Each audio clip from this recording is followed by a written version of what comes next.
Mission 2024 की BJP की बड़ी तैयारी। बीजेपी ने 2024 चुनाव जीतने की रूपरेखा तैयार की।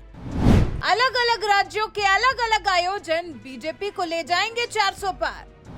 क्या इस बार 400 पार के साथ सत्ता में तीसरी बार आएगी मोदी सरकार?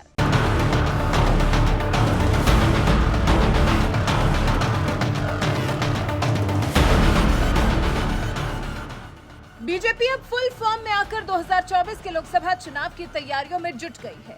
तैयारी ऐसी होगी कि कहीं भी कोई लूप होल न रह जाए, कहीं भी कोई कोर कसर न रह जाए।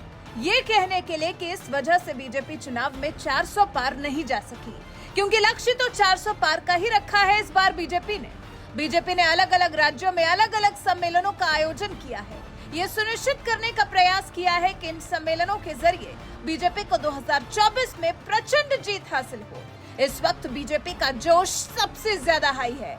विरोधियों के हमलों के बीच राम मंदिर का उद्घाटन और इसी बीच में उत्तर से लेकर दक्षिण तक, पूर्व से लेकर पश्चिम तक जीत की होगी जबरदस्त तैयारी। अब आपको बताते हैं कि देश की जनता के दिल में जगह बनाने के लिए बीजेपी ने आखिर प्लान क्या बनाया है। ऐसा है क्या जो बीजेपी की 2024 में शानदार जीत पक्की कर देगा? यूपी में बीजेपी का शुक्रिया मोदी भाईजान सम्मेलन। यूं तो छवि ऐसी है कि बीजेपी मुस्लिम विरोधी और हिंदुओं की हितैषी पार्टी है। इस छवि के बाद भी कई ऐसे मौके पड़े हैं जब जनता ने साबित किया है कि मुस्लिम मोदी विरोधी नहीं है। मुस्लिम समुदाय भी पीएम मोदी के किए कामकाज को समझता है और इसी बात का लाभ उठाने के लिए बीजेपी ने 2024 के लोकसभा चुनाव के लिए जो रोड मैप तैयार किया है, उसमें शुक्रिया मोदी भाईजान सम्मेलन सबसे खास है। इस अभियान के तहत बीजेपी हर लोकसभा क्षेत्र में कम से कम 1000 मुस्लिम महिलाओं को जोड़ेगी।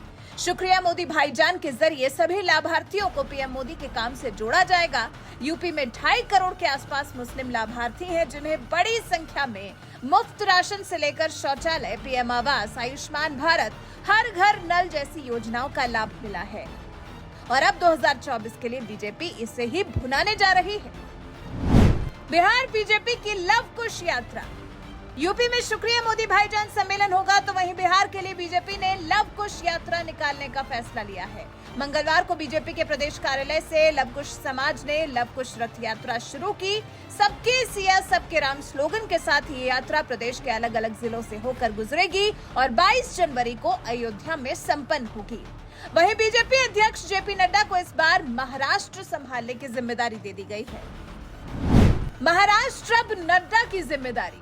बीजेपी अध्यक्ष जेपी नड्डा ने महाराष्ट्र में मिशन 2024 की शुरुआत कर दी है। एक अभियान चलाया जा रहा है जो कि बीजेपी के लोकसभा प्रवास योजना का हिस्सा है, जिसमें देश भर में 160 निर्वाचन क्षेत्रों को चुना गया है, जिन पर बीजेपी का मैजिक काम नहीं किया था। इनमें से महाराष्ट्र की 48 लोकसभा सीटों में से 18 सीटें भी हैं जो बीजेपी को कमजोर करती हैं। अब इन्हीं सीटों पर बीजेपी अध्यक्ष जेपी नड्डा को अपनी पूरी ताकत झोंक देनी है। बंगाल में शाह दिखाएंगे बीजेपी का दम। जिस तरह महाराष्ट्र की जिम्मेदारी बीजेपी अध्यक्ष जेपी नड्डा को सौंपी गई है, उसी तरह से बंगाल में ममता बनर्जी से भिड़ने के लिए देश के गृह मंत्री अमित शाह को चुना गया है। बीजेपी के दिग्गज नेता और पीएम मोदी के सबसे करीबी माने जाने वाले गृह मंत्री अमित शाह ममता बनर्जी के गढ़ में फोकस कर रहे हैं। उन्होंने बंगाल की 35 लोकसभा सीटों का लक्ष्य निर्धारित किया हुआ है। इसके लिए उन्होंने 15 सदस्यीय कोर कमेटी का गठन भी किया है। समिति में बंगाल के लिए 4 केंद्रीय पर्यवेक्षक हैं जो बंगाल के लक्ष्य को कैसे पूरा करना है उसकी रूपरेखा तैयार कर रहे हैं। तो कुछ ऐसा है बीजेपी का 2024 फतेह करने का प्लान। वैसे आपको क्या लगता है, क्या इस तैयारी से बीजेपी इस बार के चुनाव में जा पाएगी 400 पार? इस बारे में आपका क्या ख्याल है? कमेंट कर हमें जरूर बताएं। साथ ही हमारे चैनल को सब्सक्राइब कर बेल आइकन दबाना बिल्कुल न भूलें।